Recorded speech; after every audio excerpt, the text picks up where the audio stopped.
Bismillah, innal hamdalillah nahmaduhu wa nasta'inuhu wa nastaghfiruh wa natubu ilaih wa na'udzu billahi min shururi anfusina wa min sayyiati a'malina may yahdihillahu fahuwal muhtad wa may yudlil falan tajida lahu waliyyan mursyida.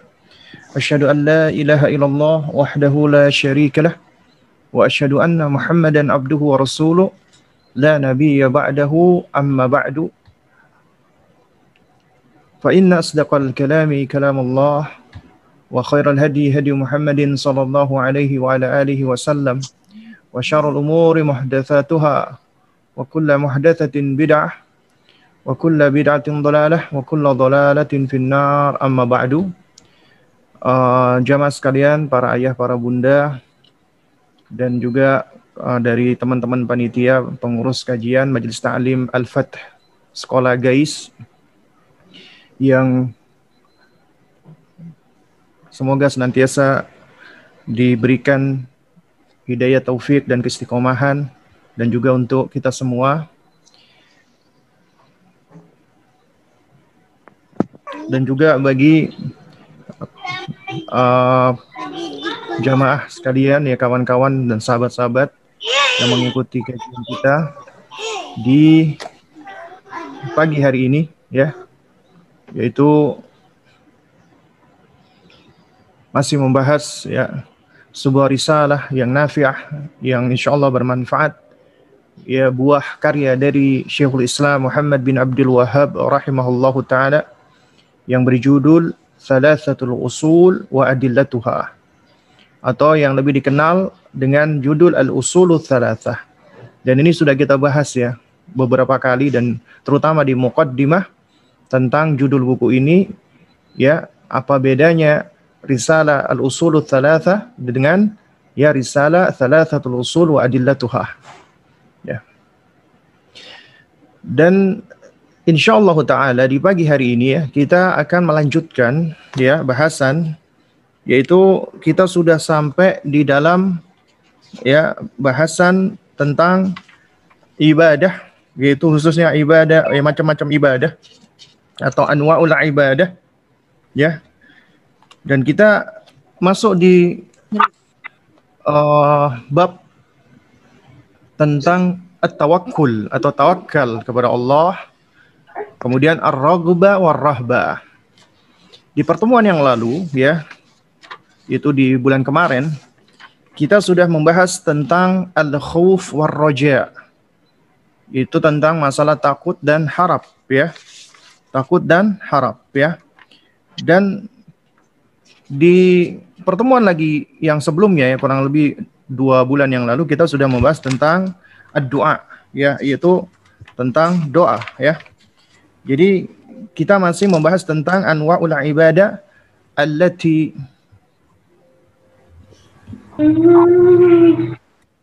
amarallahu biha, ya, mithlul Islam wal imani wal ihsani wa minhu ad-du'a wal khauf wal raja' wat tawakkul wal raghbatu wal rahbatu wal khusyu' wal khasyya wal inabatu wal isti'anatu wal isti'adatu wal istighatsatu wal dhabhu wan nadharu wa ghairu dhalika min anwa'il ibadati allati amara Allahu biha, ya, kullaha lillahi ta'ala. Jadi kata Syekh, ya, kita masih membahas tentang anwa'ul ibadah, yaitu macam-macam ibadah, ya, yang Allah Subhanahu wa taala perintahkan, seperti disebutkan Syekh, yang pertama adalah al-Islam, yang kedua al-iman, yang ketiga adalah al-ihsan, sebagaimana hadis Jibril alaihi salam, ya, yang sudah kita bahas pula. Kemudian di sini Syekh mencontohkan di antara bentuk ibadah tersebut adalah ad-du'a. Ini juga sudah kita bahas di 2 pertemuan yang lalu. Apa itu doa, kemudian macam-macam doa, ya. Di situ ada doaul ibadah, ada doaul mas'alah. Ini perkara penting yang perlu kita pahami. Dan juga di dalam masalah pendidikan anak, di antara hal yang penting kita ajarkan kepada anak-anak kita, ya, meskipun usia mereka belum 7 tahun, ya, sebab Nabi memerintahkan kita sebagai orang tua, memerintahkan anak kita untuk sholat di usia 7 tahun. Namun, ya, kita sudah mengajarkan substansi daripada sholat itu sendiri, yaitu doa, meminta kepada Allah Subhanahu wa taala. memohon kepada Allah Subhanahu wa taala. Bahkan Nabi yang mulia alaihi salatu wassalam ketika menasihati ya Abdullah ibnu Abbas radhiyallahu taala anhuma ketika usia beliau masih anak-anak. Ya. Di antara yang Nabi nasihatkan kepada Ibnu Abbas radhiyallahu taala anhuma ketika itu masih kecil adalah apa? Adalah ya, idza sa'alta fas'alillah wa idza sta'anta fasta'in billah. Apabila kamu mau minta, nak, minta kepada Allah. Apabila kamu mau memohon pertolongan, nak, mohon pertolongan kepada Allah. Ini adalah ya nasihat Nabi kita yang mulia alaihi salatu wassalam kepada anak kecil. Udah diajarkan agar hatinya ya bergantung atau ta'alluq kepada Allah Subhanahu wa taala. Ya. Ya. Jangan dong. Ya. Baik. Jamaah sekalian yang dimuliakan Allah ya. Mohon yang memasuki Zoom jangan lupa untuk menonaktifkan mic-nya ya, atau memute mic-nya ya. Dan juga nanti minta bantuan bagi teman-teman panitia yang menjadi host atau menjadi co-host ya, jika misalnya ada suara yang masuk untuk bisa segera dicek dan segera di-mute ya, biar tidak mengganggu jalannya kajian kita pada pagi hari ini. Baik. Ya. Lalu jemaah sekalian yang dimuliakan Allah, setelah doa ya, Syekh menyebutkan tentang khauf war raja, ya, takut dan harap. Dan ini adalah salah satu ya ibadah, bahkan pilarnya ibadah. Ya. Yang penting, bahkan termasuk ya salah satu dari tiga pilar ibadahnya ahlu sunnah wal jamaah. Yaitu ahlu sunnah, pilar ibadahnya 3. Yang pertama adalah mahabbah, cinta kepada Allah Subhanahu wa taala. Lalu yang kedua adalah khauf. Yang ketiga adalah roja, takut dan harap. Dan khauf dan roja itu disebutkan oleh para ulama ya, bahwasanya ya al-khauf war roja kal janahain, seperti dua sayap ya, yang harus selalu mengepak ya. Jadi di dalam ibadah kita nggak boleh hanya didominasi oleh takut saja atau hanya harap saja. Ya, tapi harus beriringan antara khauf dan roja. Artinya ketika kita beribadah kepada Allah Subhanahu wa taala, harus kita hadirkan di dalam diri kita ya merasa takut dengan murka Allah. Kita merasa takut dengan ancaman Allah. Kita merasa takut dengan hukuman Allah. Kita merasa takut apabila Allah tidak ridha dengan kita. Kita merasa takut apabila Allah benci dengan kita. Kita merasa takut ya jika Allah Subhanahu wa taala murka dengan kita, ya. Nah, sehingga kita hadirkan di dalam hati ketakutan kita kepada Allah Subhanahu wa taala apabila ya kita menyelisihi perintahnya atau melanggar ya dari perintah-perintah Allah Subhanahu wa taala, maka kita hadirkan rasa takut tersebut. Juga termasuk di dalam ibadah. Kita takut apabila Allah tidak menerima ibadah kita. Kita takut apabila Allah Subhanahu wa taala menolaknya. Dan di sisi lain, itu harus diiringi dengan roja, dengan harap kepada Allah. Kita senantiasa mengharap kepada Allah, mengharapkan ridha Allah, mengharapkan cinta Allah, mengharapkan rahmat Allah, mengharapkan balasan Allah. Ya, dan ini adalah ibadah seorang ahli sunnah yang diajarkan oleh Rasulullah sallallahu alaihi wa ala alihi wasallam. Dan jangan mau kita tertipu dengan ya perkataan-perkataan orang-orang yang menyebarkan syubhat dari pemikiran-pemikiran atau pemahaman-pemahaman sufia ya yang gulat, yang gulu, yang berlebihan. Di antaranya ya di situ ada sebuah perkataan yang dinisbatkan kepada salah satu tokoh sufi ya. Ya, meskipun kita perlu untuk apa? Untuk mengecek dan recheck kembali apakah benar nisbah tersebut ya, karena betapa banyak orang itu begitu mudahnya menyandarkan sesuatu ya, menisbatkan sesuatu padahal kenyataannya tidak demikian ya.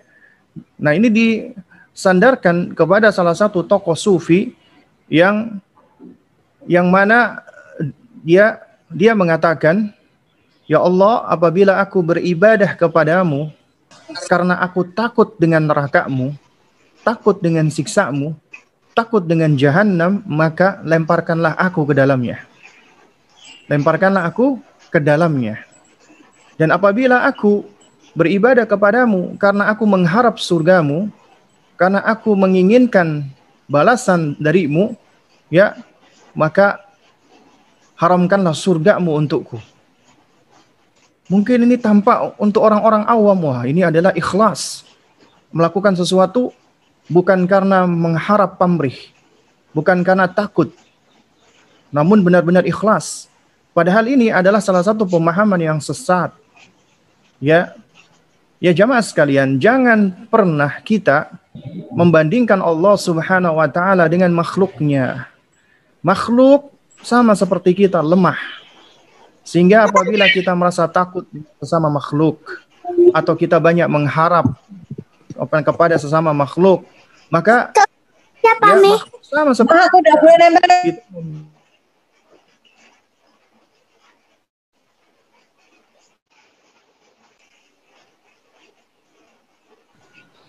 Toyib ya, jadi kena mute ya, apa semuanya kena mute ya.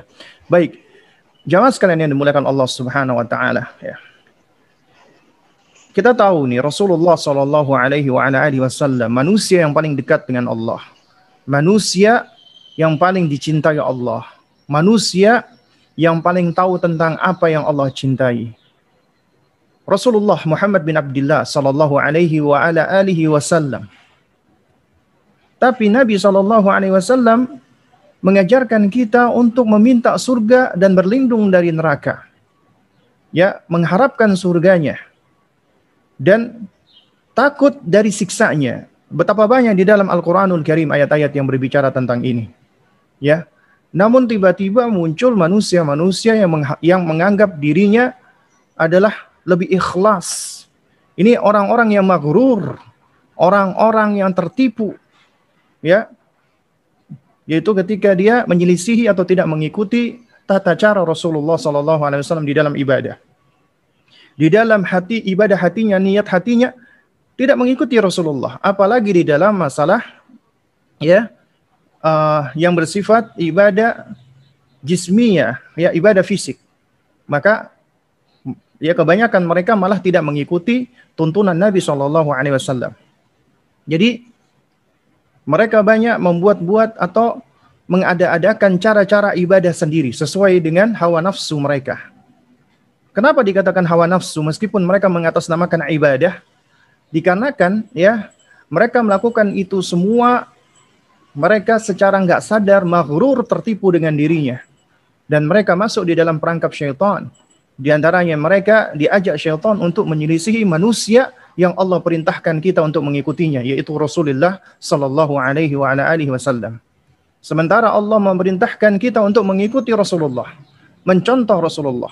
Dan Allah jadikan Nabi kita Muhammad SAW untuk dijadikan panutan, teladan. Bahkan ketika kita mengucapkan asyhadu anna Muhammad abduhu wa rasuluh, ya, aku bersaksi bahwasanya Muhammad itu adalah hamba dan utusan Allah. Beliau memang manusia biasa sama seperti kita. Beliau bisa sakit, beliau bisa marah, beliau bisa sedih, beliau bisa luka, sama seperti kita. Dan beliau pun juga meninggal dunia. Sehingga kita nggak boleh meminta kepada Rasulullah. Kita nggak boleh berdoa kepada Rasulullah. Kita nggak boleh menyematkan kepada Rasulullah sifat-sifat Allah atau sifat-sifat ketuhanan. Seperti Rasulullah bisa ya merubah takdir, atau seperti Rasulullah mengetahui perkara ghaib, atau seperti misalnya Rasulullah SAW bisa mendatangkan maslahat dan juga bisa menolak bala atau madarat. Ini semua adalah bentuk kesyirikan, ya. Dan ini diingkari oleh Rasulullah karena beliau manusia biasa. Allah jadikan manusia, ya, Allah putuskan Rasul itu dari golongan manusia agar kita mampu bisa meniru dan mencontoh mereka. Karena mereka sama dengan kita, mereka butuh makan, mereka butuh minum, mereka lelah, mereka capek, mereka sedih, sama seperti kita. Sehingga dengan sifat manusiawi yang sama ini menunjukkan kita pun seharusnya bisa meniru dan mencontoh mereka. Bisa meneladani mereka. bisa mengikuti mereka. Nggak ada alasan kita nggak bisa mengikuti mereka, karena mereka manusia sama seperti kita. Karena mereka hamba sama seperti kita. Tapi Allah istimewakan mereka. Allah spesialkan mereka. Allah muliakan mereka. Allah utamakan mereka. Dan Allah jadikan mereka anbiya. Allah jadikan mereka para nabi. Dan Allah jadikan mereka para rasul. Utusan-utusan Allah subhanahu wa ta'ala, di antaranya penutup para nabi dan rasul, yaitu nabi kita yang kita cintai, Muhammad bin Abdullah sallallahu alaihi wa ala alihi wasallam. Sehingga jamaah sekalian yang dimuliakan Allah subhanahu wa ta'ala, Nabi Muhammad manusia biasa. Nggak boleh kita berikan sifat-sifat ketuhanan. Ya, bahkan Nabi SAW sendiri mengatakan, la tuturuni, ya, janganlah kalian itu mengkultuskan, mengagungkan, atau melebih-lebihkan aku sebagaimana orang-orang Nasrani melebih-lebihkan, mengkultuskan, dan mempertuhankan Isa ibnu Maryam. Ya, jadi sampai-sampai mereka mempertuhankan Isa ibnu Maryam. Ini sudah diwanti-wanti oleh Rasulullah. Bahkan ya menjelang wafatnya Nabi kita yang kita cintai, Muhammad bin Abdullah sallallahu alaihi wasallam, Nabi beberapa kali mengucapkan, ya, la'anallahu 'alal yahud wan nasara, la'anallahu 'alal yahud wan nasara. Semoga Allah melaknati Yahudi dan Nasrani. Semoga Allah memberikan laknat kepada Yahudi dan Nasrani. Lalu kemudian ditanya, ya, tentang mengapa Allah melaknat Yahudi dan Nasrani? Dikarenakan apa? Dikarenakan mereka menjadikan, ya, kuburan-kuburan para nabi mereka sebagai masjid, yaitu tempat sujud, tempat mereka beribadah. Ya, ini udah diwanti-wanti oleh Nabi kita yang mulia alaihi wasallam. Dan jamaah sekalian yang dimuliakan Allah subhanahu wa ta'ala, ya, Nabi kita Muhammad SAW adalah seorang Rasul. Maka, ya, sebagaimana ketika kita bersyahadat atas keesaan Allah, mentauhidkan Allah, la ilaha illallah, artinya la ma'budan bihaqqin illallah, tidak ada sesembahan yang hak, tidak ada sesembahan yang benar, ya, kecuali hanya Allah satu-satunya. Maka demikian pula ketika kita mempersaksikan Muhammad bin Abdullah alaihi salatu wassalam sebagai Rasul, maka kita mempersaksikan la matbu'a bihaqqin illa Muhammad. Tidak ada panutan, tidak ada contoh, tidak ada teladan, ya, yang paling benar, yang hak untuk kita tiru, kecuali hanya Rasulullah sallallahu alaihi wa ala alihi wasallam. Ya, tidak manusia-manusia yang lainnya. Yang wajib kita tiru hanya satu. Yang wajib kita contoh hanya satu. Rasulullah sallallahu alaihi wasallam. Karena Allah jadikan beliau sebagai panutan, uswah, teladan bagi kita. Nah, namun dikarenakan Rasulullah memerintahkan kita untuk meniru dan mencontoh murid-murid beliau, para sahabat Nabi, maka kita menaati perintah Nabi. Kita mengikuti perintah beliau. Dan kita pun mencintai para sahabat Nabi.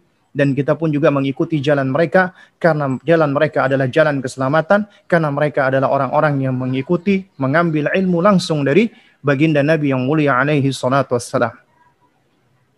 Nah, baik, jamaah sekalian yang dimuliakan Allah. Ya.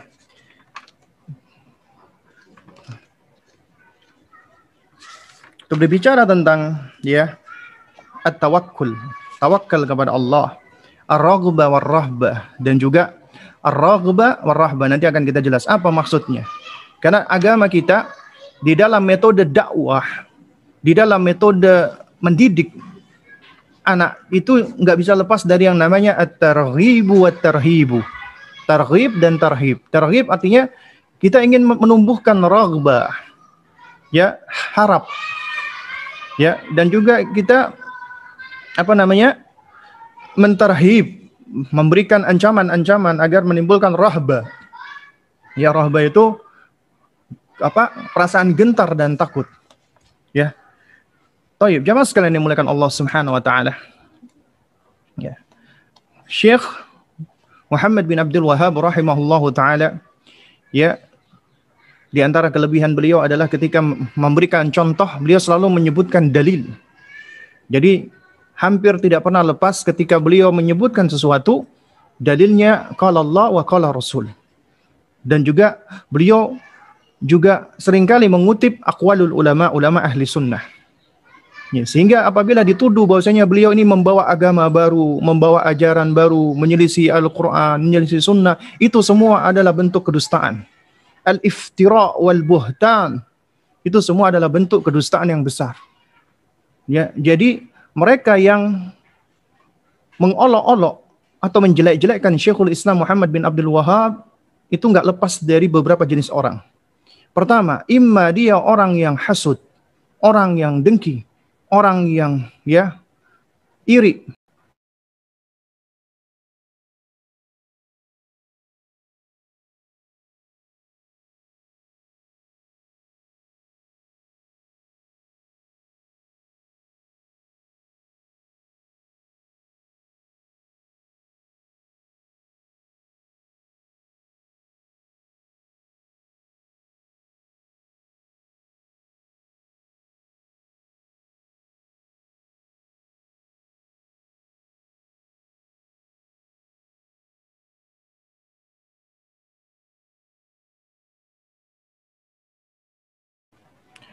Ya, baik ya.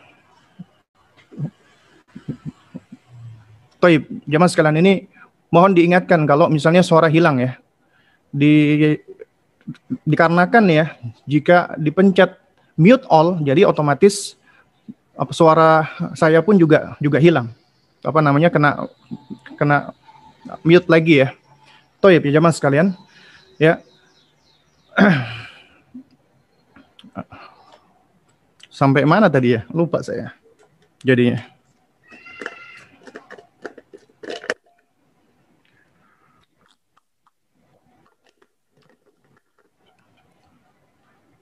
Ya. Baik, jamaah sekalian yang dimuliakan Allah Subhanahu wa taala. Ya. Yang perlu kita ketahui bersama adalah para ahlul bidah wal ahwa, tendensi mereka adalah dunia. Ya. Tendensi mereka adalah dunia. Ketika mereka itu membenci, nggak suka dengan dakwah tauhid, di antaranya dakwahnya Syekhul Islam Muhammad bin Abdul Wahab rahimahullahu taala, dikarenakan dakwah tersebut merusak dunia mereka, menghilangkan pengikut mereka, menghilangkan pundi-pundi fulus atau uang yang ada, ya, sehingga mereka merasa takut atas hilangnya dunia ini. Jangan heran apabila kita perhatikan ada orang-orang, ya, ahlul maksiat, jarang sholat, ya, malah banyak menghabiskan waktu dengan perbuatan-perbuatan maksiat, lalu kemudian hanya dengan alasan mencintai, ya, Habib Fulan atau Syekh Fulan, maka dianggap bahwasanya dia akan mendapatkan syafaat. Padahal syafaat itu, ya, tidak akan bisa diberikan kepada seorang hamba kecuali atas izin dan ridha Allah Subhanahu wa taala. Ridha Allah kepada asy-syafi' yang memberikan syafaat. Allah ridha enggak? Allah cinta enggak dengan yang memberikan syafaat? Ya. Yang kedua, Allah ridha dengan al-musyaffa' lah, yaitu yang diberikan syafaat. Allah ridha enggak? Kira-kira Allah ridha enggak dengan orang-orang yang, ya, melalaikan Allah, jarang beribadah, banyak bermaksiat, malah bergantung kepada manusia, tidak bergantung kepada Allah. Lalu dengan alasan, ya, jika mengikuti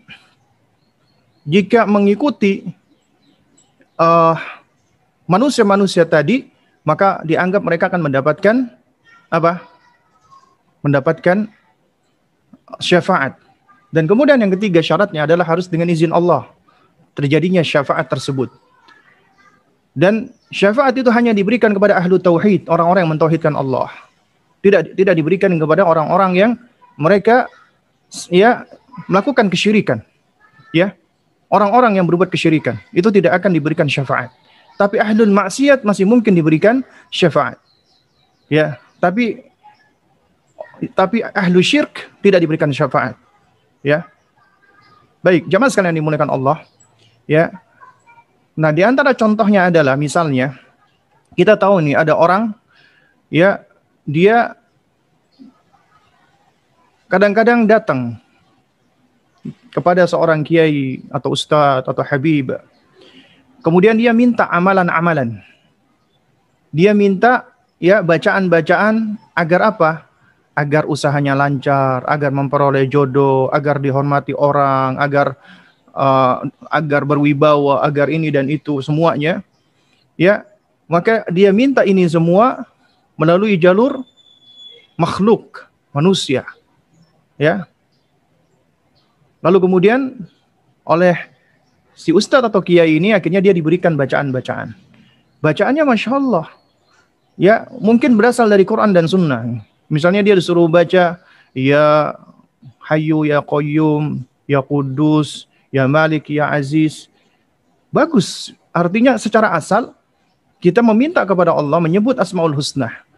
Tapi ketika tendensinya adalah tendensi yang murni dunia, ya, lalu kemudian juga dilakukan dengan cara-cara yang tidak pernah dituntunkan oleh Rasulullah, dikhususkan, maka itu semua menjadi perkara-perkara yang mardud, tertolak. Misalnya contohnya, kalau kamu ingin urusanmu lancar, hartamu dan usahamu baik, maka bacalah Ya Ghani, Ya Ghani, Ya Ghani 555 kali. 555 kali. Memberikan batasan, tahdid, bilangan yang tidak pernah diajarkan oleh Rasulullah. Kemudian kamu baca di waktu subuh. Sebelum sholat fajar. Ya. Dan ternyata ya jamaah sekalian, betapa banyak ini saudara-saudara kita kaum muslimin, apabila mereka disuruh berzikir dengan zikir yang ada di dalam hadis Nabi, berzikir yang ada di dalam kitab Al-Adhkarnya Imam Nawawi, atau di dalam kitab-kitab zikir-zikir yang lainnya, yang itu ada sanadnya dari Rasulullah, nggak mau, enggan, berat untuk melakukannya. Padahal ini adalah zikir yang diajarkan oleh Rasulullah. Tapi ketika dikasih oleh kiainya, ustadznya, ulamanya, habibnya, diamalkan. Kenapa? Tujuannya duniawi. Oleh karena itu, makanya kita perhatikan ahlul ahwa wal bidah itu nggak akan lepas dari tendensi duniawi. Ya. Dan orang-orang seperti ini biasanya akan merasa hasad, dengki dengan dakwah tauhid, karena itu akan merusak penghasilan mereka, merusak dunia mereka. Ini suatu hal yang kita tidak bisa pungkiri. Ya. Jadi orang-orang yang membenci dakwahnya Syekhul Islam Muhammad bin Abdul Wahhab rahimahullahu taala, ya, itu biasanya hasadnya karena tendensi dunia. Atau yang kedua, ya, dia sebenarnya adalah orang yang baik. Dia sebenarnya adalah orang-orang yang termasuk golongan orang yang soleh. Dan juga orang yang berilmu. Namun dikarenakan informasi yang sampai kepadanya tidak sesuai dengan realitanya, tidak sesuai dengan hakikatnya, ya, dan juga orang-orang yang seperti ini, ya, itu dimakan oleh isu, dan kemudian juga mereka ya wallahu a'lam ya mungkin belum bisa untuk bertabayun, cek dan recheck. Akhirnya mereka ya dikarenakan mendapatkan banyak berita-berita seperti itu, akhirnya mereka pun berpandangan demikian. Wahabi sesat, Wahabi itu begini dan begitu.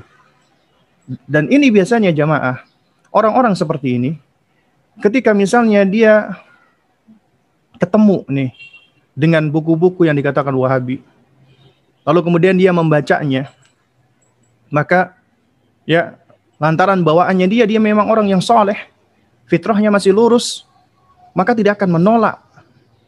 Karena di dalamnya adalah Al-Quran dan Sunnah. Dan ini ya jamaah sekalian adalah sebagaimana yang diceritakan oleh Syekh Muhammad bin Jamil Zainu. Ya, semoga Allah merahmati beliau.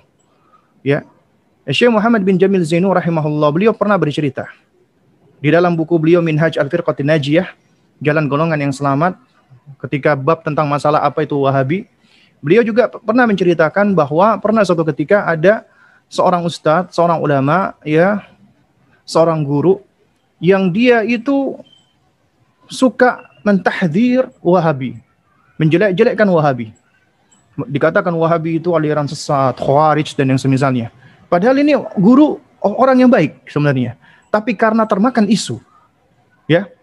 Lalu kemudian datang seorang pemuda, ya, dia membawa buku, tapi covernya dicabut, ya. Jadi covernya dicabut, Lalu kemudian diserahkan kepada si guru tadi. Minta saran. Ya Syekh, bagaimana pandangan antum tentang buku ini? Yang dibawa adalah kitab Tauhid. Lalu ditinggalkan dan dibaca. Ketika membaca Syekh takjub. Karena di dalamnya hampir semuanya berisi dalil Quran, Sunnah, Quran, Sunnah, Quran, Sunnah, dan aqwalul ulama. Nyaris ya atau sangat sedikit sekali ucapan dari penulis. Lalu kemudian ketika di pertemuan berikutnya Syekh bertanya, ini buku adalah buku yang paling baik yang pernah saya baca. Siapa penulisnya? Baru dikasih tahu, penulisnya adalah Syekh Muhammad bin Abdul Wahab rahimahullah. Akhirnya Syekh pun langsung beliau bertaubat kepada Allah, rujuk. Karena merasa selama ini dia telah ya mentahdzir ataupun telah memperingatkan orang-orang ya dari sesuatu yang dia sendiri sebenarnya ternyata belum tahu hakikatnya. Ada yang seperti ini. Ada orang-orang baik yang soleh masih berada di atas fitrah tapi termakan isu. Dan seperti ini juga banyak sebenarnya. Dan sekarang ya kalau kita perhatikan ya di media sosial sekarang ataupun juga di media-media lainnya ya, sekarang ini sedang ngetren diangkat tentang isu Wahabi seperti yang dilakukan oleh seorang yang bernama Permadi Arya. Ini manusia yang paling khabith, manusia yang paling jelek ya di tanah air ini ya. Jadi semua apa yang dia ucapkan adalah isinya ya kontraproduktif buat Islam. Meskipun dia mengklaim dirinya adalah Islam, Isnus, Islam Nusantara dan semisalnya. Ya. Dan jamaah sekalian yang dimuliakan Allah Subhanahu wa taala. Ini orang-orang seperti ini adalah ya merupakan bukti dari sabda Nabi yang mulia alaihi wassalam ya. Yaitu berkenaan dengan munculnya ya manusia-manusia yang jelek, yang buruk seperti ini. Ya. Dan dia seringkali mengangkat istilah Wahabi, Wahabi dan Wahabi. Ya. Padahal dia nggak tahu Wahabi itu apa. Semua yang menyelisihi ya pemahaman dia, metode berpikir dia dengan cara liberalisme dan yang semisalnya dikatakan Wahabi. Ya. Dan ini juga banyak termakan oleh orang-orang yang sebenarnya baik, dia nggak tahu dia. Ya, dia nggak ngerti. Lalu akhirnya menganggap Wahabi itu buruk ataupun jelek. Ya. Nah, ini adalah orang-orang seperti itu. Lalu yang ketiga, ya orang-orang yang sebenarnya benci dengan Wahabi adalah orang-orang yang jahil, yang nggak tahu. Dan asalnya manusia itu al-insanu, manusia itu adalah aduun, musuh ya terhadap apa yang tidak dia ketahui. Manusia itu menjadi musuh ya terhadap yang dia jahil tentangnya. Karena dia nggak tahu, dia cenderung untuk memusuhinya.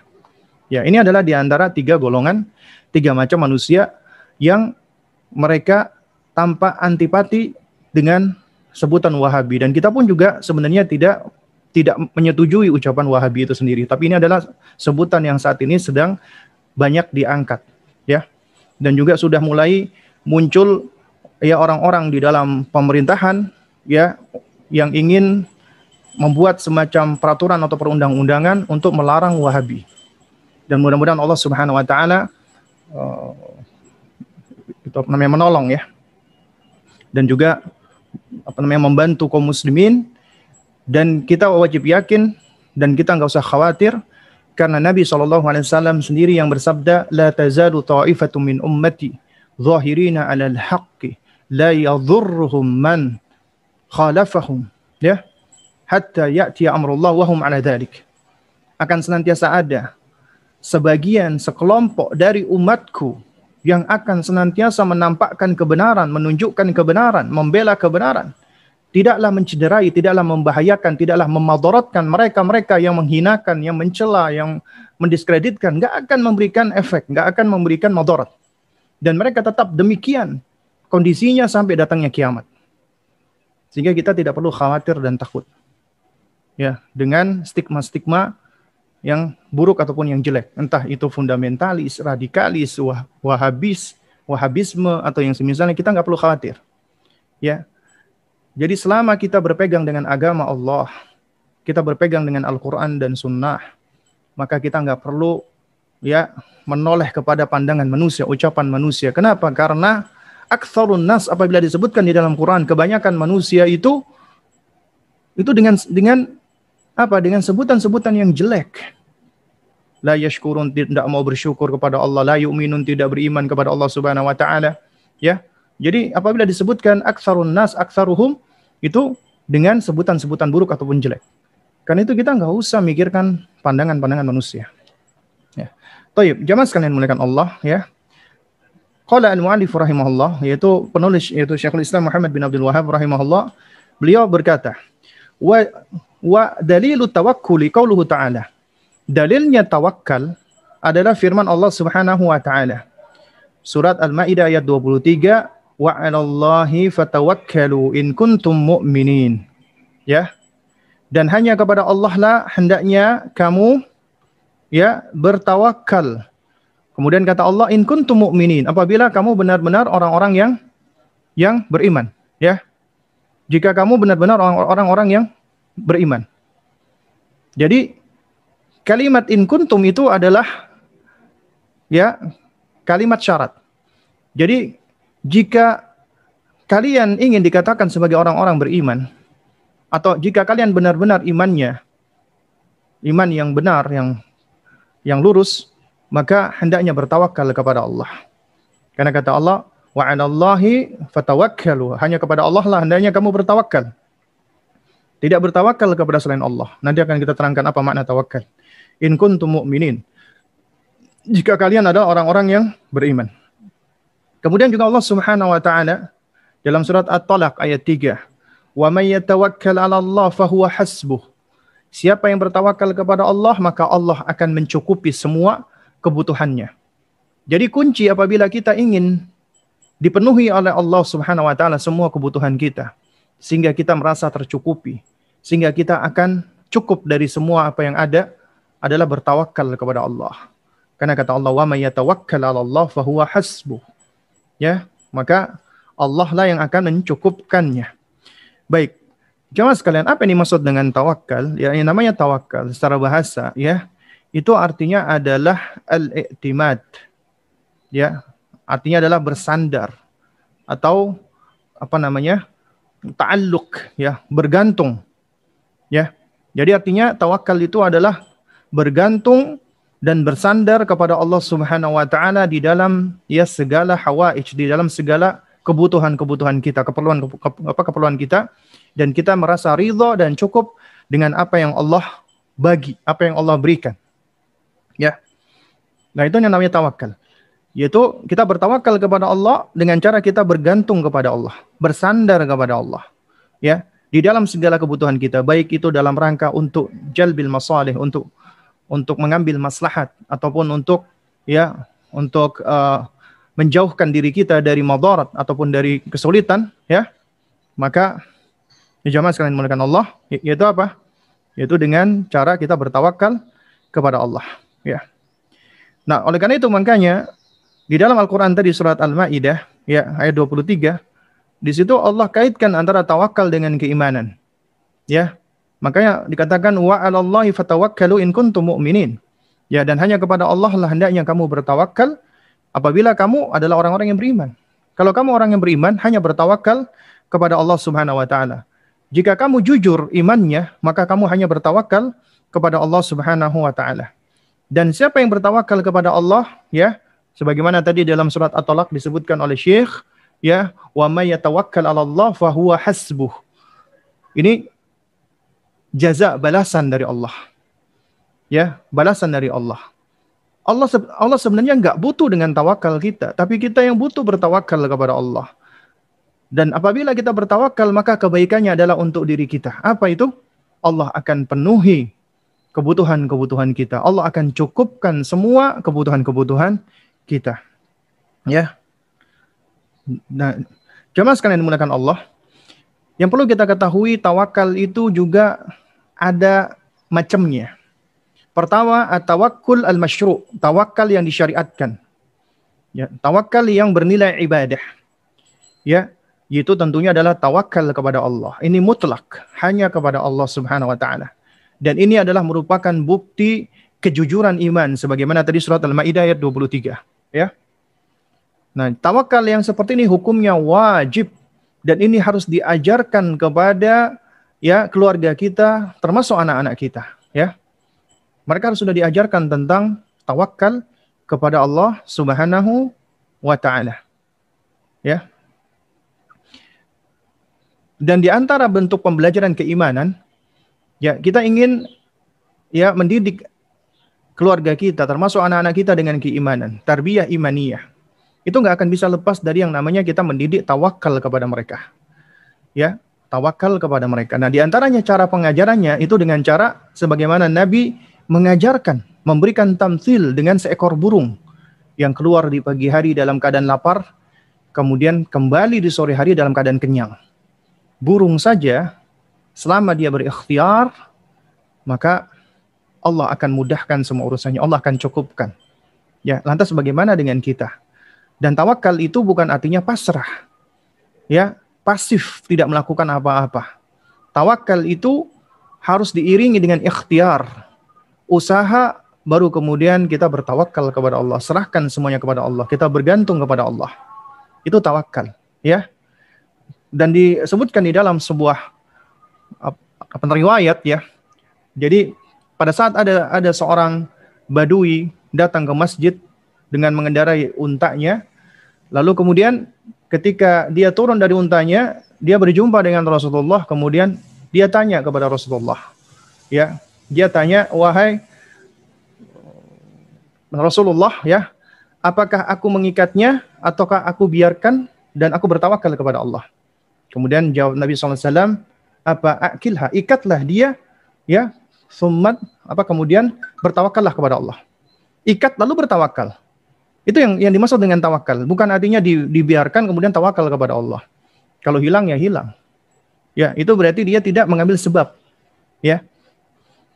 Nah, lalu kemudian ada tawakal yang sifatnya syirik. Ya, sifatnya syirik. Dan syirik di sini ada syirkul akbar, ada syirkul asghar. Di antara tawakal yang sifatnya syirkul akbar adalah tawakkul asyir, ya, yaitu bersandar kepada hal-hal yang gaib yang nggak bisa dilihat oleh mata, bertawakal kepadanya, termasuk kepada orang-orang yang mati atau kepada penunggu-penunggu tempat-tempat yang dikeramatkan, ya, ya, kemudian mengharap kepada mereka untuk menyingkirkan bala, untuk menjauhkan kesulitan, untuk mendapatkan rezeki dan yang semisalnya. Maka ini adalah tawakal yang hukumnya haram, termasuk syirkul akbar, syirik akbar. Jemaah sekalian yang dimuliakan Allah, ya. Beberapa waktu lalu saya sempat membaca status salah seorang syekh yang tidak hadir namanya di dalam ingatan saya, ya. Waktu itu saya baca di Twitter, beliau sempat menceritakan intinya ada seorang wanita yang berasal dari kerajaan Arab Saudi. Dia sakit, ya, dia sakit. Lalu kemudian dia berobat. Nah, cuman berobatnya itu waktu itu ya sampai ke Mesir, ya. Lalu kemudian ketika di Mesir, ya, dalam keadaan berobat, ya, ini sepertinya penyakitnya bukan penyakit yang parah, ya. Nah, dia kemudian sempat safar, sempat keluar, ya. Lalu kemudian dia bertemu dengan sejumlah orang, ya. Lalu dia sempat diberikan nasihat, ya. Nah, di antaranya ketika dia datang di salah satu wilayah di Mesir, sempat ada orang yang menyampaikan, ya, kepada dirinya, di sini adalah makamnya Hussein. Ya, jika engkau ingin sembuh, jika engkau ingin segera baik, segera sembuh, maka berdoalah di sini, mintalah kepada Hussein agar penyakitmu diangkat. Lalu wanita ini adalah wanita yang masih berada di atas fitrah, ya. Usianya mungkin sudah tua, tapi tauhidnya masih menancap di dalam dirinya. Lalu kemudian wanita ini menjawab, ya. Dijawab orang tadi yang mengajak untuk meminta kepada Al-Husain, dia sampaikan, ya, wahai fulanah, ya, aku tinggal di negeri yang di negeri itu ada makamnya kakeknya Al-Husain. Kakeknya Al-Husain, Rasulullah SAW. Tapi tidak ada seorang pun yang meminta-minta kepada beliau, ya, meminta kesembuhan kepada beliau, ya. Ini kakeknya Al-Husain, ya. Ini adalah jawaban yang sangat baik sekali, ya, jamaah sekalian, ya. Dan ini adalah suatu hal yang kita saksikan banyak sekali, ya jamaah, ya, banyak sekali. Itu bahkan juga kalau kita lihat itu banyak sekali yang mengajak untuk datang ke tempat-tempat yang dikeramatkan, lalu kemudian di sana memberikan sesajen dan semisalnya, lalu kemudian di antaranya adalah mengajak untuk bertawakal kepadanya, bersandar kepadanya, ya, bergantung kepada benda-benda mati tadi, ya. Dan ini adalah suatu kesyirikan yang besar, perbuatan kezaliman yang besar, ya. Baik.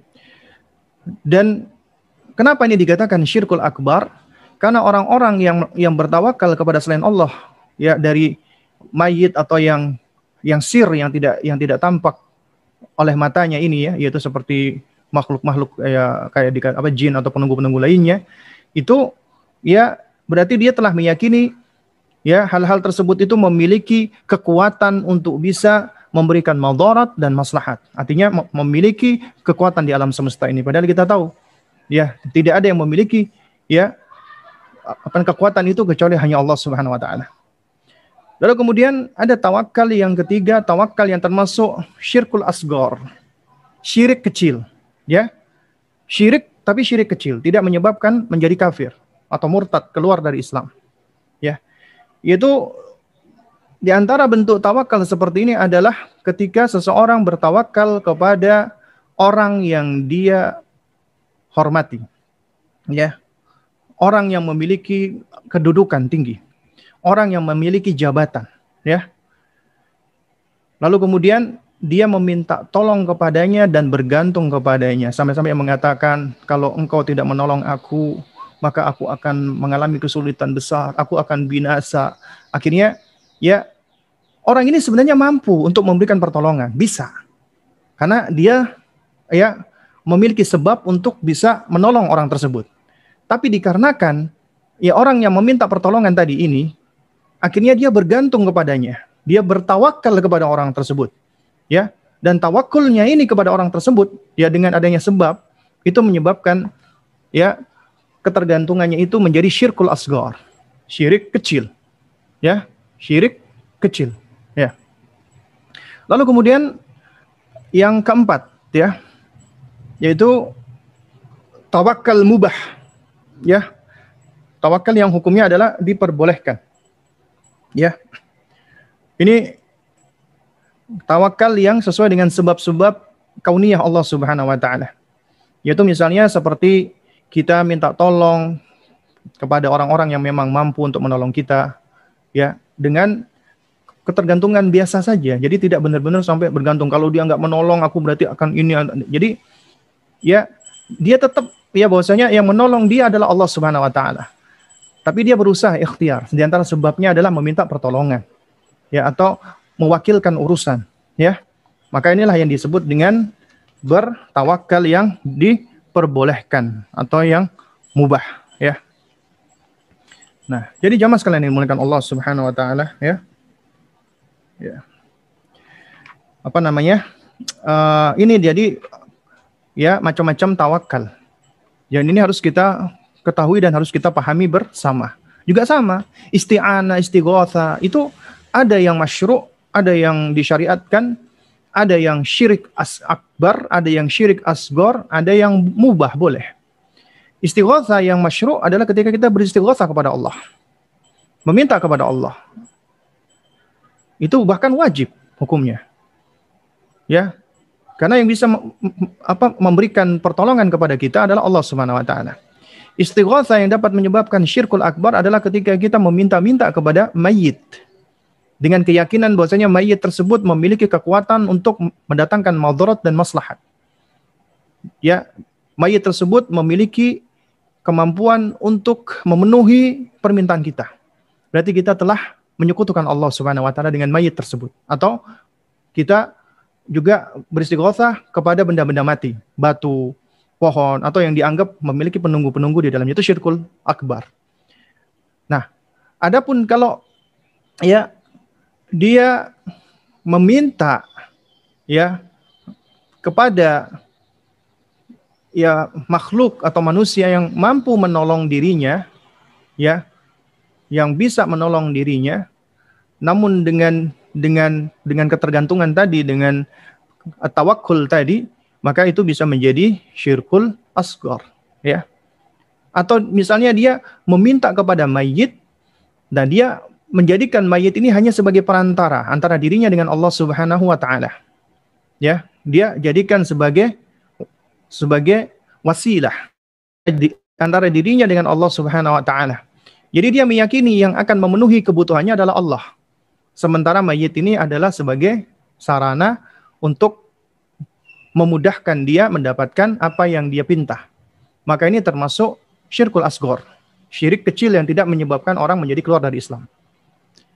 Ada juga istighotsah yang mubah, isti'anah mubah. Misalnya kita dalam kondisi kesulitan, kita menelpon polisi, kita menelpon atau minta tolong kepada orang yang mampu menolong kita, maka ini adalah ya isti'anah yang mubah hukumnya. Jadi ada perinciannya ya. Baik, lalu kemudian jamaah sekalian dimuliakan Allah Subhanahu wa taala, ini yang terakhir yaitu tentang ar-raghbah war-rahbah.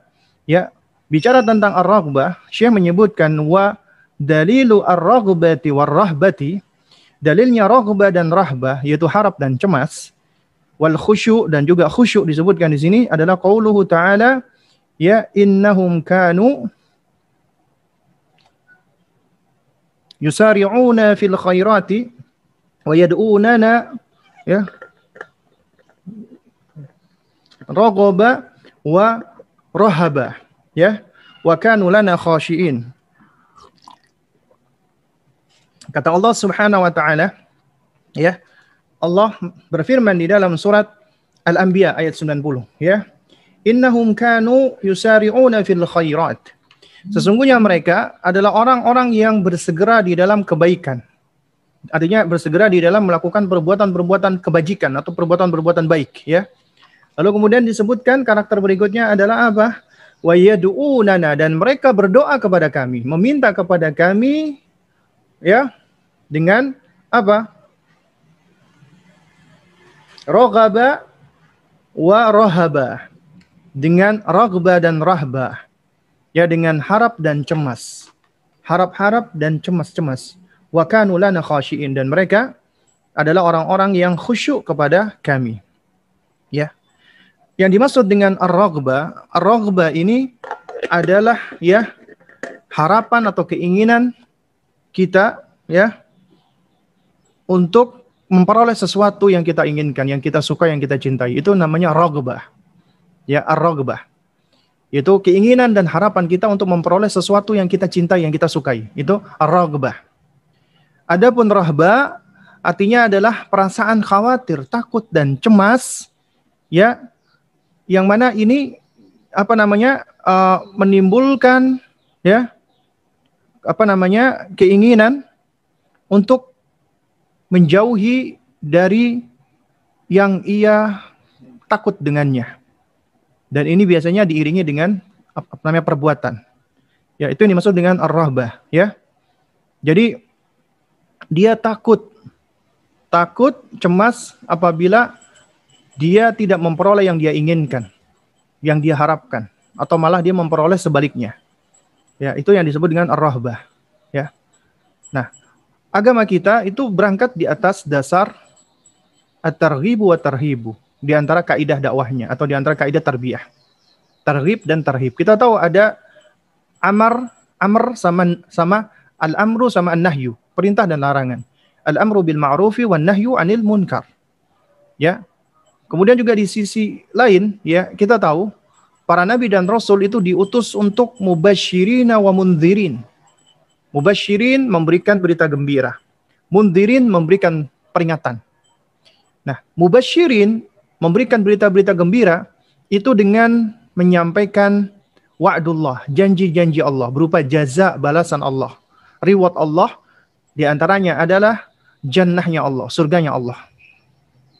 Mundzirin, para nabi adalah sebagai pembawa peringatan, mereka memperingatkan manusia dari wa'id, ancaman-ancaman Allah, terutama uqubah, hukuman Allah, dan di antara hukuman Allah itu, ya, punishment Allah itu adalah an-nar, neraka.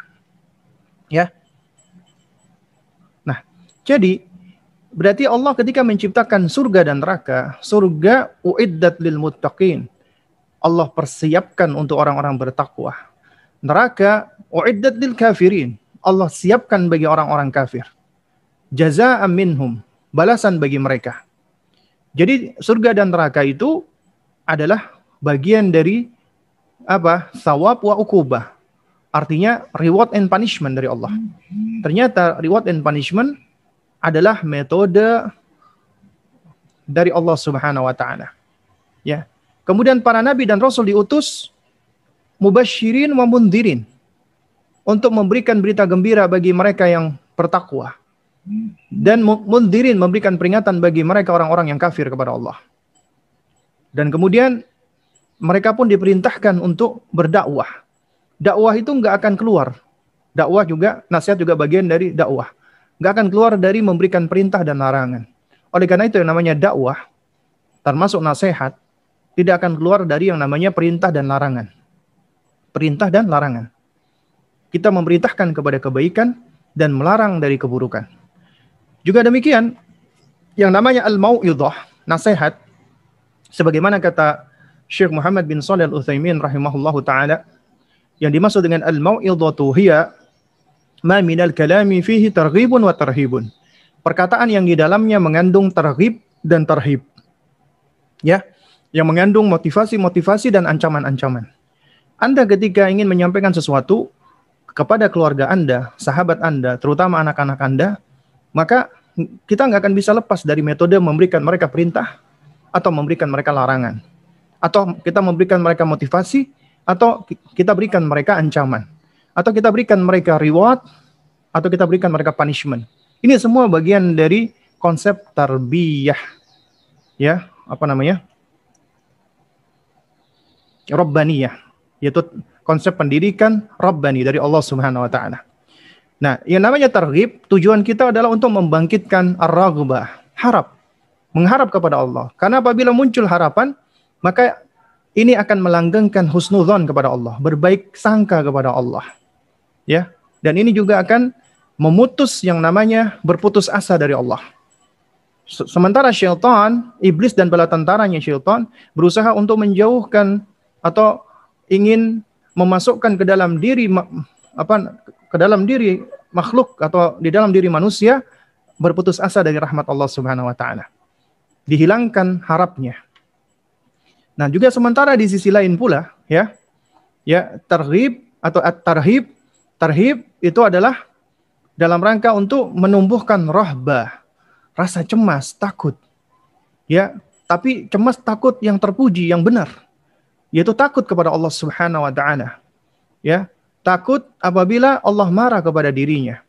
Takut apabila Allah menghukum dirinya, dan ini akan menjadi motor pendorong bagi dirinya untuk meninggalkan keburukan-keburukan, meninggalkan kemaksiatan, ya, untuk menjauhi segala bentuk keburukan-keburukan. Sementara ar-raghbah tadi mendorong dirinya untuk melakukan perbuatan-perbuatan baik. Ya.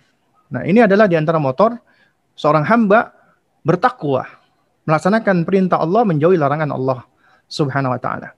Dan ini adalah bagian dari ibadah yang disebutkan oleh Syekhul Islam Muhammad bin Abdul Wahhab rahimahullahu taala. Baik, mungkin ini yang dapat disampaikan ya. Mungkin ada pertanyaan yang masuk, silakan. Yang ingin bertanya langsung silakan untuk raise hand. Kalau ingin bertanya via chat juga silakan. Ini di kolom chat sudah ada ya. Bagaimana jika seseorang dikenal dengan ahli ibadah, melakukan amalan sunnah, berpuasa sunnah, namun masih belum menerima dakwah sunnah? Bagaimana cara kita mendakwahkan dengan hikmah? Ya, Taib. Ya, jamaah sekalian dimuliakan Allah. Yang perlu kita pahami di sini ya, di sini ada perkataan yang zahirnya tanpa kontradiksi. Ya, melakukan amalan sunnah, berpuasa sunnah, tapi ternyata belum menerima dakwah sunnah. Ya, ini kan seolah-olah tanpa kontradiksi. Nah, jadi yang dimaksud mungkin oleh penanya adalah sunnah yang dimaksud di sini adalah ketika melakukan amalan sunnah adalah amalan sunnah indal fuqaha. Artinya mandub, hukum sunnah. Dilakukan dapat pahala, nggak dilakukan juga nggak apa-apa. Ya. Nah, sementara yang dimaksud dengan dakwah sunnah di sini adalah dakwah tauhid, dakwah untuk mengajak agar kita kembali kepada Al-Quran dan Sunnah sebagaimana yang dipahami oleh para sahabat Nabi Ridwanullah alaihim ajma'in. Itu yang mungkin yang dimaksud. Nah, lantas bagaimana apabila seorang ahli ibadah, ya ahli ibadah melakukan amalan sunnah, berpuasa sunnah, dan banyak amalan-amalan soleh yang lainnya. Yang perlu kita pahami bersama adalah, ya yang namanya ibadah, itu sebagaimana sudah kita ketahui bersama, itu memiliki syarat. Apa syaratnya? Pertama harus ikhlas karena Allah. Tapi ternyata ikhlas doang tidak cukup. Ikhlas haknya Allah. Kita melakukannya karena Allah. Karena kita meyakini tidak ada sesembahan yang hak untuk kita ibadahi, untuk kita melakukan aktivitas kita, ibadah kita, sholat kita, puasa kita, zakat kita, sedekah kita, kecuali hanya karena Allah. Itu haknya Allah. Tapi Allah ternyata, ya, itu ingin menunjukkan caranya agar kita bisa bertaqarrub, mendekat dirinya.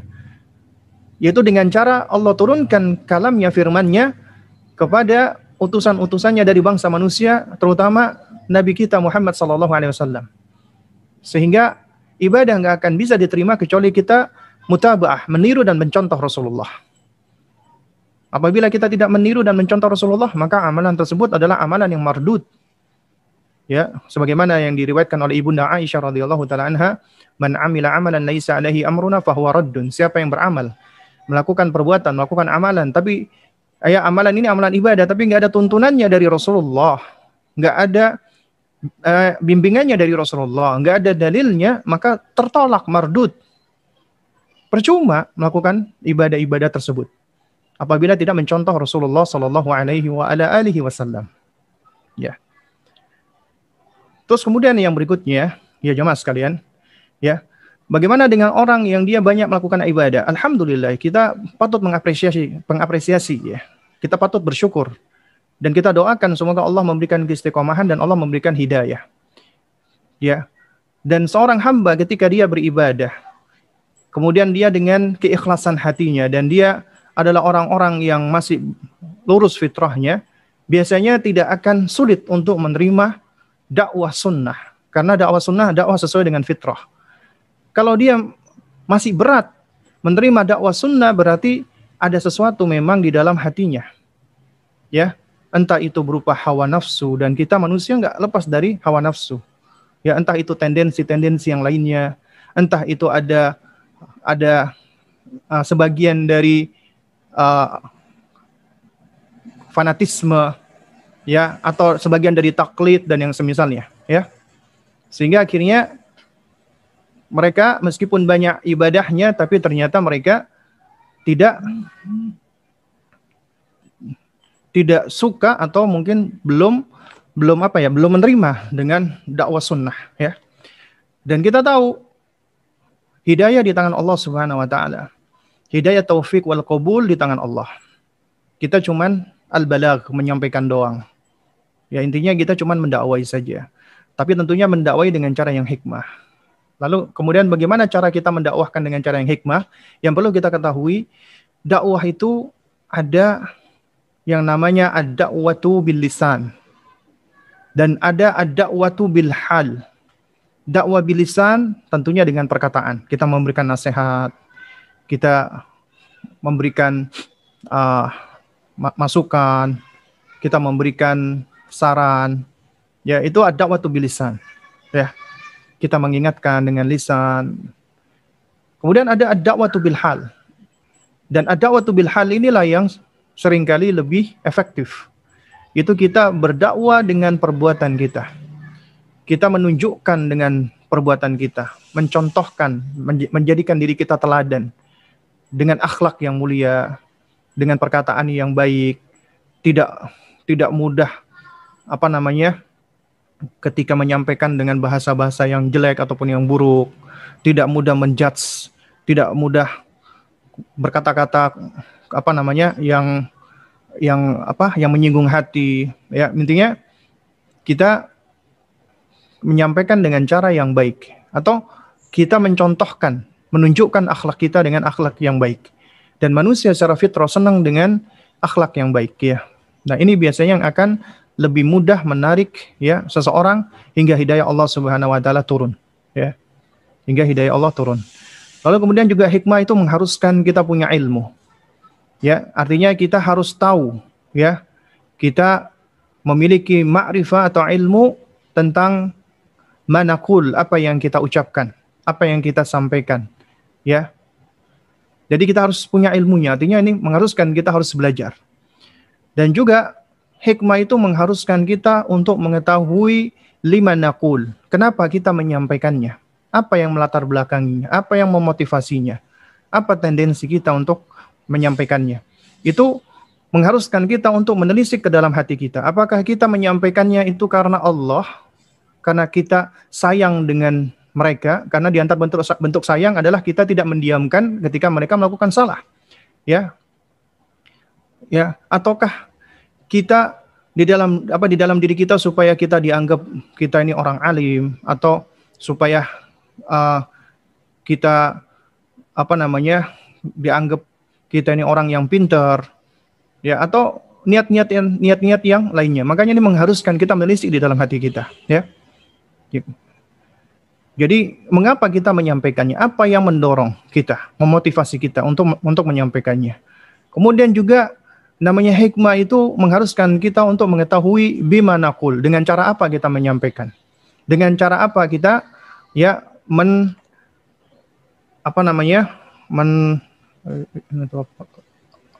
deliver, ya, yaitu menghantarkan pesan, ya. Bagaimana cara kita? Itu juga suatu hal yang harus kita ketahui. Kemudian juga yang namanya hikmah itu mengharuskan kita untuk mengetahui mata naqul, kapan kita perlu menyampaikannya. Karena tidak setiap waktu itu tepat, ya.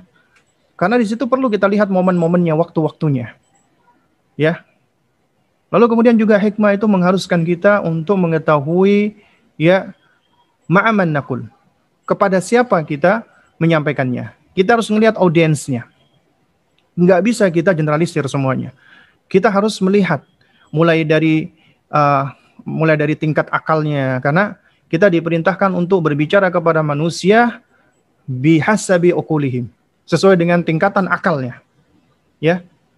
Makanya kalau kita ngomong ke anak usia 7 tahun dengan 11 tahun, dengan 16 tahun, dengan 30 tahun beda, ya. Kemudian juga kita juga perlu melihat nih dari audiens ini, ya. Bagaimana sifatnya, karakternya. Siapa dia? Ayah kita kah? Anak kita kah? Saudara kita? Yaitu tentunya, ya, yang namanya mura'atu ahwalil mad'uin itu diantara salah satu, ya,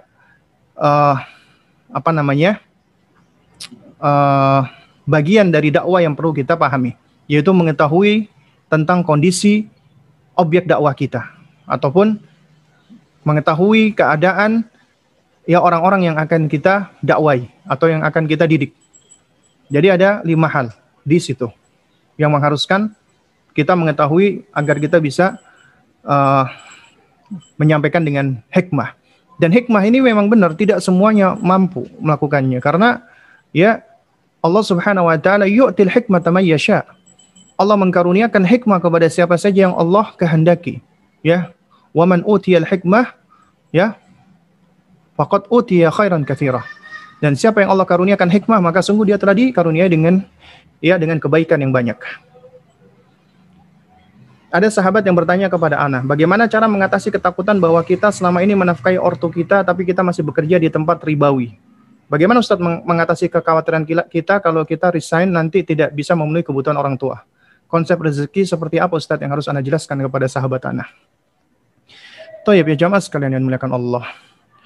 Di antara penghalang kita, ya, di dalam bertawakal kepada Allah Subhanahu wa taala adalah ketakutan-ketakutan karena tendensi duniawi. Dan ini adalah bisikan-bisikan dari syaitan. Kalau ana meninggalkan kerja di bank, ana mau ngasih makan apa anak istri ana? Kalau ana kalau ana berhenti dari kerja, ana akan kasih makan apa? Berarti apa? Di dalam benaknya dia memiliki ketakutan, kekhawatiran. Mau dikasih makan apa anaknya? Padahal seorang mukmin dia bertawakal kepada Allah Subhanahu wa taala. Sejatinya yang memberikan kita makan dan yang memberikan makan keluarga kita itu adalah Allah. Memang di antara sebabnya melalui perantara kita. Karena sejatinya rezeki itu datangnya dari Allah Subhanahu wa taala. Ya, jangan pernah ketika kita bekerja meskipun halal kita memberikan nafkah kepada mereka, kita menganggap serta-merta itu dari kita. Enggak. Itu datangnya dari Allah Subhanahu wa taala. Ya, karunia dan rizki itu adalah datangnya dari Allah Subhanahu wa taala. Nah, ini adalah konsep hati, ta'alluq, bergantung kepada Allah yang pertama kali. Kalau ini enggak ada, sulit. Akan ada yang tersisa kekhawatiran dan ketakutan-ketakutan saja. Ya. Waduh, nanti anak saya makan apa? Orang tua saya bagaimana? Ini bagaimana? Padahal Allah Ar-Razzaq. Allah Maha memberikan rezeki. Ya. Oleh karena itu sejauh mana keyakinan kita kepada Allah, maka sejauh itu pula Allah akan membalasnya bahkan lebih daripada yang kita pinta dan yang kita harapkan.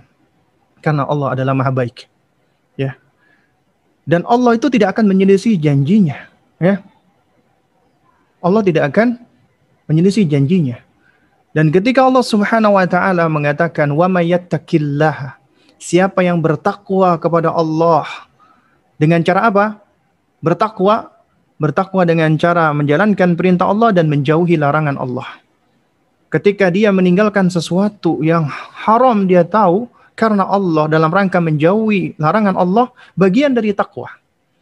Dan kata Allah, wa may yattaqillaha, siapa yang bertakwa kepada Allah dengan sebenar-benarnya takwa, yaj'al lahu makhraja, Allah akan berikan dia jalan keluar. Allah akan berikan dia solusi. Karena nggak ada yang bisa memberikan kita solusi, nggak ada yang bisa memberikan kita jalan keluar kecuali Allah. Allah yang bisa memberikan jalan keluar sesulit apapun. Dengan mudahnya Allah akan berikan jalan keluar.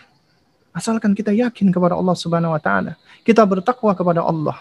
Gak cuman Allah berikan jalan keluar. Wa yarzuqhu min haitsu la yahtasib. Allah akan berikan dia rizki dari jalan yang tidak dia sangka-sangka. Diberikan rizki dari jalan yang tidak disangka-sangka. Baru kemudian wa may yatawakkal 'ala Allah, siapa yang bertawakal kepada Allah, fahuwa hasbuh. Allah akan memenuhi kebutuhannya. Pertanyaannya adalah, kita yakin nggak dengan Allah? Kita percaya nggak dengan Allah? Kita membenarkan nggak janji Allah? Kalau kita merasa ragu, berarti ada sesuatu dengan keimanan kita. Berarti memang ada sesuatu dengan akidah kita. Dan itulah yang menyebabkan kita menjadi ragu-ragu, takut, was-was. Syaitan pun datang senantiasa untuk memberikan ketakutan-ketakutan. Dan syaitan memang lebih banyak melakukan takhwif, nakut-nakuti manusia, takut dengan kemiskinan, takut dengan ini dan itu. Padahal kita tahu yang namanya karunia dari Allah itu banyak, rezeki dari Allah itu banyak, enggak mesti selalu dalam bentuk harta. Kemudian yang kedua, hidup ini selama kita masih bernapas, kita enggak akan lepas dari yang namanya sedih dan bahagia. Hari ini kita sedih, besok kita bahagia. Kemudian kesulitan dan kemudahan. Hari ini kita sulit, besok Allah berikan kemudahan. Dan kita wajib meyakini apabila kita bersabar, inna ma'al usri yusra wa inna ma'al usri yusra. Mengenai ayat ini kata para ulama, Allah menyebutkan inna ma'al usri. Al-usr itu artinya kesulitan. Itu dengan alif lam, ma'rifah. Jadi sesungguhnya setelah kesulitan, yaitu disebutkan dua kali, inna ma'al usri yusran. Yusran dalam bentuk nakirah. Kata para ulama, sesungguhnya setelah kesulitan itu akan ada dua kemudahan. Artinya kemudahan itu akan lebih banyak datang. asalkan kita mau bersabar. Dan memang benar ketika kita meninggalkan sesuatu, Nabi sendiri yang mengatakan, man taraka syai'an lillah, siapa yang meninggalkan sesuatu karena Allah, Allah akan ganti. Allah akan gantikan dengan yang lebih baik. Ini ucapan Rasulullah, wa ma yantiqu anil hawa in huwa illa wahyu yuha. Rasulullah enggak pernah ngomong dengan hawa nafsunya. Wahyu dari Allah.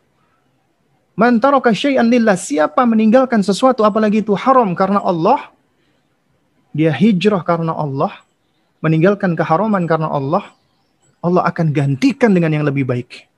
Allah berikan al-awad, pengganti yang khairun min, yang lebih baik dari yang sebelumnya. Tinggal kita masalahnya yakin enggak, percaya enggak sama Rabb kita yang menciptakan kita. Itulah kita manusia, kita seringkali merasa takut dan khawatir dengan asumsi kita, kekhawatiran kita dengan masa depan, padahal kita nggak tahu tentang masa depan. Kemudian yang ketiga, ya, melanjutkan dari yang poin nomor 2 tadi, ya, selama kita hidup kita akan selalu mendapatkan berbagai macam, ya, bagian dari kehidupan yang bersilih ganti. Hari ini baik, besok buruk, hari ini senang, besok bahagia, dan seterusnya, ya. Hari ini kita berada di atas, besok kita berada di bawah. Jadi ini bagian dari kehidupan. Ya, selama kita hidup ini akan selalu berputar-putar. Karena makanya dunia ini adalah tempat kita hanya transit sementara. Kita hanya singgah sementara. Karena kampung halaman kita sejatinya adalah surganya Allah. Sehingga Nabi sendiri mengatakan ad-dunya sijnul mu'min. Dunia itu adalah penjaranya orang-orang beriman. Nah, tentunya kita akan banyak menghadapi kesulitan-kesulitan di dunia ini, termasuk dalam hal finansial. Ya, termasuk dalam hal finansial. Nah, sekarang kita coba luruskan mindset kita. Ketika Anda ingin berbakti kepada orang tua Anda, apakah bakti Anda hanya dalam bentuk harta, dalam bentuk uang, dalam bentuk memenuhi kebutuhan-kebutuhan yang sifatnya zahir saja? Ataukah ada kewajiban yang lebih utama lagi, yaitu Anda berbakti kepadanya dalam bentuk hal-hal yang disyariatkan, mendoakan dia, mendoakan mereka, ya, Anda tetap berbuat bakti baik kepada mereka, ya, dan juga diantaranya memberikan mereka nafkah ataupun harta yang halal, tidak dengan cara yang haram. Relakah Anda ketika memberikan harta kepada mereka, menyuapi mereka makanan, memakaikan mereka pakaian, tapi itu berasal dari yang haram? Sementara kita tahu apabila kita memakan yang haram, kita memakai pakaian yang haram, itu menjadi penghalang doa kita diijabahi Allah Subhanahu wa taala. Ketika kita berdoa, Allah tidak ijabahi doa kita. Kenapa? Karena ternyata makanan kita haram, pakaian kita haram. Lantas bagaimana Allah akan mengijabahinya? Karena itu makanya harus bertaubat, istighfar kepada Allah, mohon ampun kepada Allah, kembali kepada Allah, inabah kepada Allah. Kemudian baru move on, hijrah. Dan yakini, inna ma'al usri yusra, wa inna ma'al usri yusra. Setelah kesulitan itu akan ada kemudahan. Setelah kesulitan itu akan ada kemudahan yang lain lagi. Ya. Yakin itu dengan Allah Subhanahu wa taala. Dan memang kita akan diuji, awalnya kesulitan. Tapi ketahuilah, harta yang halal itu berkah. Dan al-barakatu idza waqa'at ilal mal. Yang namanya keberkahan itu apabila jatuh kepada harta, maka niscaya akan mencukupkannya. Meskipun jumlahnya enggak banyak. Tapi apabila keberkahan itu dicabut dari sesuatu, meskipun jumlahnya banyak, kita enggak akan merasa cukup. Betapa banyak sekarang ya, itu banyak teman-teman yang cerita. Dulunya dia adalah manajer bank. Ya, gajinya itu beberapa digit ya. Mulai gajinya itu gede, sebenarnya banyak. Tapi ternyata hutangnya juga banyak. Ya, cicilannya juga banyak. Dan uang itu nggak tahu kemana larinya. Ya. Kemudian ketika dia hijrah, akhirnya hijrahnya ini memang berat awalnya. Dia membuka coffee shop. Ya. Jualan kopi, rumahnya dijadikan coffee shop. Lalu saya pernah beberapa kali ngopi di tempatnya. Dia cerita. Ya, dia ini orang yang ahli akunting. Dia bilang ke saya, Ustadz, saya ini heran Ustadz. Kalau saya hitung-hitung ya, dulu ketika saya kerja dengan gaji sekian-sekian, itu hutang saya banyak, ya. Nah sekarang saya itu buka usaha kopi, anak saya sekolah, saya harus harus memberikan nafkah harian kepada istri, bayar sekolahnya anak, bayar listrik dan lain sebagainya. Itu kalau dihitung-hitung dari penghasilan saya bulanan buka kopi nggak cukup. Tapi nggak tahu kok cukup, nggak ada hutang. Itu yang namanya keberkahan, jamaah sekalian. Yang namanya karunia dari Allah, rezeki dari Allah, nggak bisa dihitung dengan hitungan matematika, nggak bisa, ya, nggak bisa. Dan betapa banyak saya perhatikan orang-orang kerja di leasing dan lain sebagainya, hidupnya nggak tenang, ya, gajinya mungkin gede tapi nggak tenang, karena dia mendapatkan harta yang tidak halal, yang tidak berkah. Sementara mungkin orang jualan herbal, jualan makanan di pinggir jalan, menjadi penyapu jalan, atau menjadi marbot masjid. Gajinya mungkin nggak seberapa, tapi tenang hidupnya. Sementara manusia lebih senang memilih harta berupa uang, yang mana apabila dicari semakin merasa kurang. Nah, sedangkan yang namanya ketenangan, al-aman, ketentraman, itu nikmat yang besar dari Allah. Nikmat yang besar. Orang mungkin bisa jadi secara zahir tampak miskin, tapi dia tenang, qanaah. Dia adalah orang-orang yang kaya hatinya.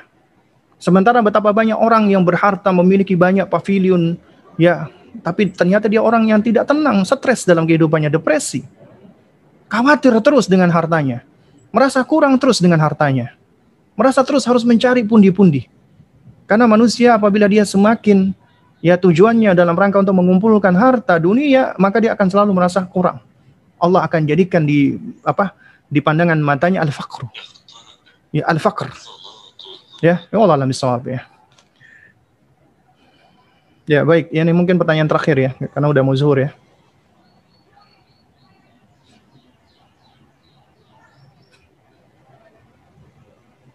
Ustadz,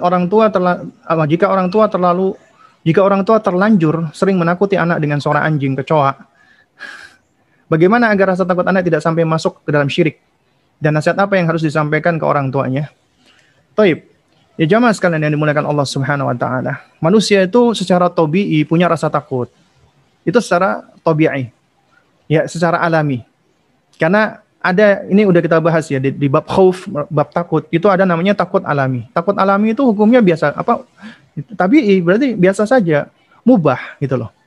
Kemudian apabila kita takhwif, menakut-nakuti anak, ya, maka ini yang seringkali terjadi kesalahan ketika kita takhwif, nakut-nakuti anak. Ya. Kenapa sih kita nakut-nakuti anak? Apa tujuan kita nakut-nakuti anak? Kenapa kita harus nakut-nakuti anak? Apalagi yang dijadikan alat untuk nakut-nakuti itu yang aneh-aneh. Dan itu juga bisa menggelincirkan kepada kesyirikan. Contoh misalnya, kita nakut-nakuti anak dengan hal-hal yang sir, yaitu seperti setan, seperti hantu, genderuwo dan yang semisalnya. Kemudian terbentuk rasa takut dari takhwif yang dilakukan oleh orang tuanya. Orang tuanya suka nakut-nakuti, itu bisa menggiring kepada kesyirikan, ya. Karena sebagian ulama itu memasukkan khufus sir, takut kepada hal-hal yang misterius yang nggak bisa diindra dengan mata, itu termasuk bagian dari syirik, meskipun syirkul asghar, ya. Dan kita jangan meremehkan kesyirikan meskipun itu kesyirikan kecil. Lalu kemudian juga nakut-nakuti anak dengan hewan-hewan yang menjijikkan, kayak kecoa, cicak dan yang semisalnya. Memang manusia itu secara tabi'i itu nggak suka dengan yang menjijikkan, ya. Memang nggak suka. Tapi kalau ditakut-takuti, sehingga akhirnya ini akan menjadikan anak itu merespon berlebihan, menjadi trauma, menjadi ketakutan yang luar biasa. Ini tentunya nggak baik buat pendidikan sang anak tadi, ya. Jadi sebenarnya kita nggak perlu melakukan pendekatan dengan cara nakut-nakuti anak gitu loh. Dan kalau kita ingin menumbuhkan takut kepada Allah. Tapi itu harus diiringi ataupun harus diawali dengan menumbuhkan mahabbah dulu kepada Allah, cinta dulu kepada Allah Subhanahu wa taala. Jadi kita nggak perlu nakut-nakuti anak. Kenapa? Karena anak-anak itu sejatinya sudah punya secara tabi'i rasa takut. Dan itu bagian dari naluri insting. insting manusia untuk self defense, untuk mempertahankan diri. Ya, karena kalau manusia nggak punya rasa takut, ya itu bahaya ya. Nah, dengan adanya rasa takut, manusia akhirnya dia berusaha untuk menghindar dari mara bahaya. Ya, itu memang bagian dari naluri manusia. Nah, oleh karena itu kita nggak perlu menstimulasi nalurinya ini terlalu berlebihan, ya. Dengan cara kita takut-takuti ada suara anjing, dengan kegelapan. Bahkan yang harus kita ajarkan adalah muraqabatullah, diawasi Allah. Ada Allah yang selalu melihat kamu, Allah yang menjaga kamu, Allah yang memelihara kamu. Ini akan melahirkan karakter yang baik, karakter pemberani, ya, karakter jujur pada anak, ya. Karakter dia nggak mudah mundur, dia bukan penakut dan seterusnya. Seharusnya ini yang difokuskan orang tua. Tapi orang tua seringkali kenapa melakukan ini? Karena pengen instan, istijal, tergesa-gesa, pengen nasihatnya diterima, pengen ucapannya diterima, pengen anaknya nurut. Caranya apa? Nakut-nakuti. Ya, kamu kalau nggak nurut sama Umi, kamu kalau maghrib ini nggak mandi, kamu dimakan babi gombel atau yang semisalnya. Ini adalah cara-cara yang nggak baik, jelek, bahkan bisa menimbulkan karakter buruk pada anak. Harus ditinggalkan yang seperti ini. Ya. Lalu apa yang harus disampaikan kepada orang tuanya? Ya nasihati. Ya, sebaik-baiknya. Kalau kita nggak mampu menasihati, ya ajak dia untuk ikut kajian-kajian ya Islam. Allah a'lam bishawab. Baik, mungkin ini yang dapat saya sampaikan ya, karena udah mau masuk waktu zuhur. Kurang lebihnya saya mohon maaf jika ada hal-hal yang kurang berkenan, yang keliru, yang salah, maka itu datangnya dari saya pribadi. Ya, yang hak datangnya dari Allah Azza wa Jalla, karena Allah adalah al-haq ya, yang hak dan yang maha memiliki kebenaran ya. Kita tutup dengan kafaratul majlis. Subhanakallahumma wa bihamdik, asyhadu an la ilaha illa anta astaghfiruka wa atubu ilaik. Wassalamualaikum warahmatullahi wabarakatuh.